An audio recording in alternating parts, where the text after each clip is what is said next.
Hello, nuggets of wisdom again. Olu, please like, comment, hit the subscribe button for new videos. Happy New Year, everybody. Thank you so much for being following me for this Power series. Yes, in the last week or so before the year ended, we had 4, 5, 6 of the Power series. One of them, Power of the Solitude, Power of Focus, Power of Decisions, Power of Your Words, Power of Gratitude, and the power of your reciprocity is what we're going to do today.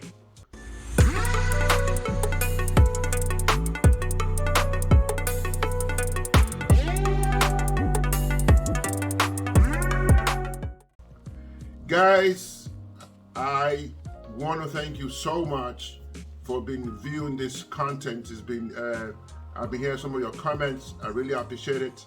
Let's get these likes up. Let's comment, let's subscribe. I've said that a couple of times. Let's do, help me out, help a brother out so we can get the YouTube and other things up. Okay, today, 2022, Happy New Year. A whole bunch of people had resolutions, did things that's okay, I'm gonna do something different in 2022. My topic today is what I call the power of reciprocity, and it's the laws of sowing and reaping. I say that again. The power of reciprocity, the laws of sowing and reaping. I want to give you a background with some scripture that came across that I couldn't just avoid, but I had to say it. For my church goers, for church folks, Genesis 8:22. While the earth remains, seed time and harvest, cold and heat, winter and summer, and day and night shall not cease. Folks, regardless of what season you are, regardless of what technology has become, regardless of the swiftness of information, regardless of how we want everything fast and hurry, this law, this principle of reciprocity cannot be dismissed. Whether you like it or not, whether you want to say you want to do things or not, if you do not sow, you definitely cannot reap. If you cannot put in the work in, nothing, absolutely nothing is going to happen. We live in an era of everything fast. We live in an era people want to do little and want to get more. And for a moment, I want you to make it make sense to me. How do you think that somebody who has put the tears, sweat, and blood into something, that you will have the same reward that they put in?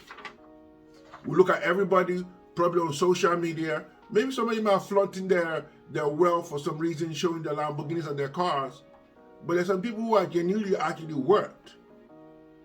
And if you look, if they have a day by day, 24 hours, and they sit down and have a video following them around, some of people's work ethic is insane. It's just what it is. So you cannot determine if you cannot determine your reaping if you have not done any sowing, or you've done less than. I'm going to talk with a little bit of a basketball metaphor. I used to, I've probably said this in my videos a couple of times. I never used to be a big Kobe fan. I used to say, what's wrong with him? He's so arrogant. But when I saw some of his takes, God bless him, may his soul rest in peace, I saw his work ethic. Oh, they showed some documentary that I watched. Why are you surprised that he has 4 or 5 rings? His work ethic is absolutely insane. So Kobe, you deserve every ring you get. Some people, you deserve every money you get if you put yourself through the ringer, put your heart in, did the work, sowed into your life, sowed into your time, discipline every minute, and you expect a harvest because you have sown. You have done things that people who are not with you, that's why it says the 3% and the 97%. Simply because 3%, 97% admire the 3%, but they're not willing to do what the 3% is willing to do. You're not willing to sit down and read, right? Everything's fast and in a hurry. You want to go back.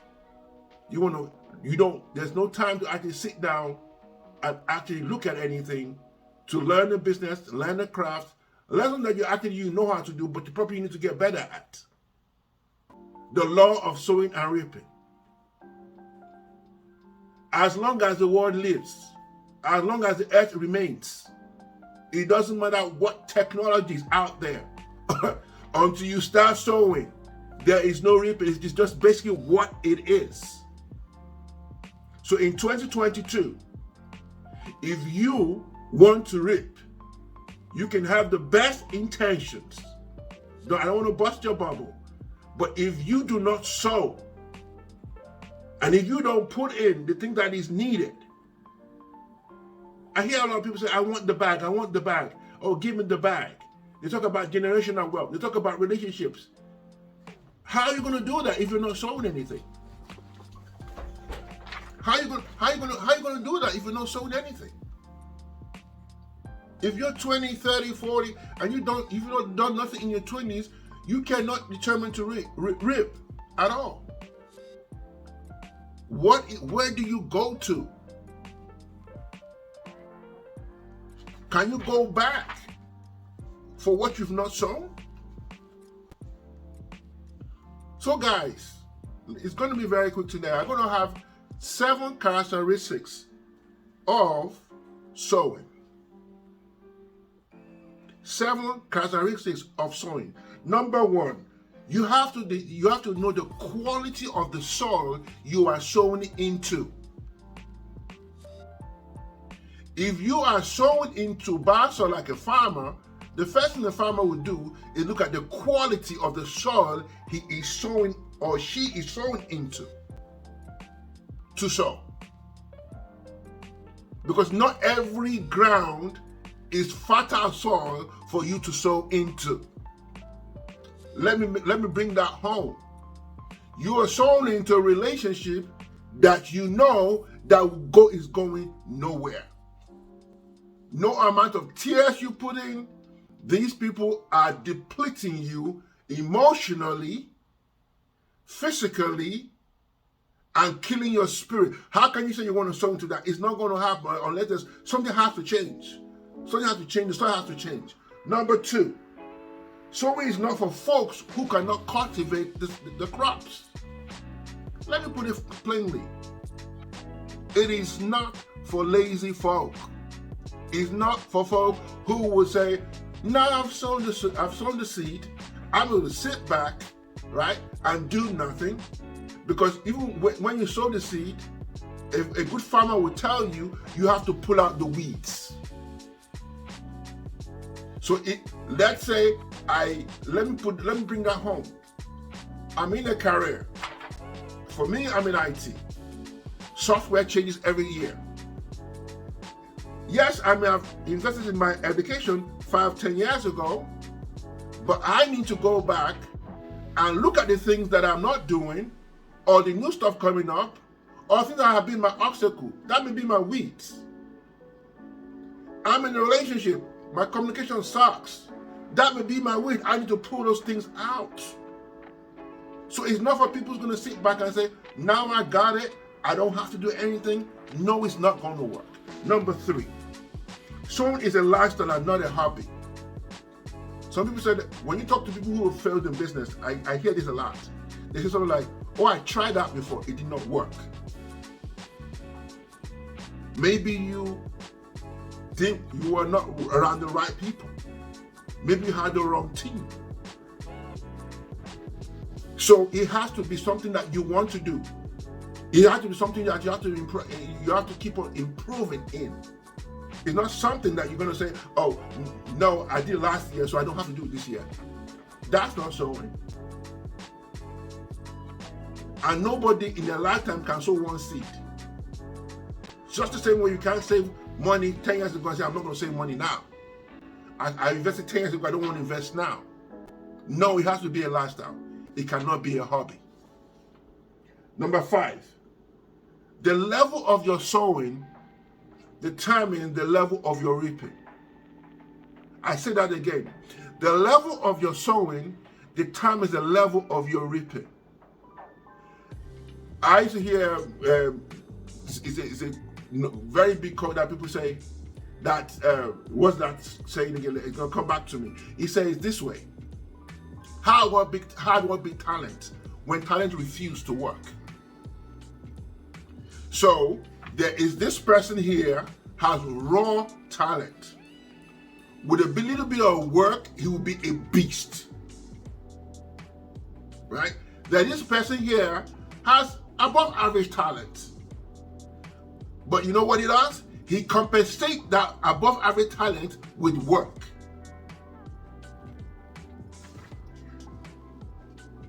So when he's now reaping, so the guy with the raw talent did not put work in, is still brilliant. But the guy who has above average talent has closed the gap just because he put where he was lacking in talent, he put hard work to match up. So the level of your sowing determines the level of your reaping. Sowing, you see, we live in it. I've said this so many times on my videos. We live in an era where nobody wants to wait. Sowing is season. Sowing is an attitude. Sowing means sometimes you have to wait. Your skill level doesn't jump all of a sudden. Maybe some people are, maybe some people improve overnight. God bless you. But most people don't. Over a period of time, they get better incrementally. They get better month by month, week by week. It takes time, then it compounds. There's a waiting time for sowing. But that's not what a lot of us want to do. We don't want to wait. We want to put it like an ATM. I put in my card in, I want to get my money out. It doesn't work that way. Lastly, when you are sowing, you have to be ready to inconvenience yourself. You have to be ready to go through a minimum some kind of suffering. When you get a new job, it's a learning curve. You don't know everybody there. You don't understand the skill. You're understanding the business. There's still a learning curve. There's a wait there. There's a little bit of a suffering. There's things that you're going to make mistake of. That the part of it is, don't quit sowing. Don't keep sowing. And I double guarantee you, if you follow these principles, and you know it in your subconscious, and you know it in your heart, nobody can ever stop you.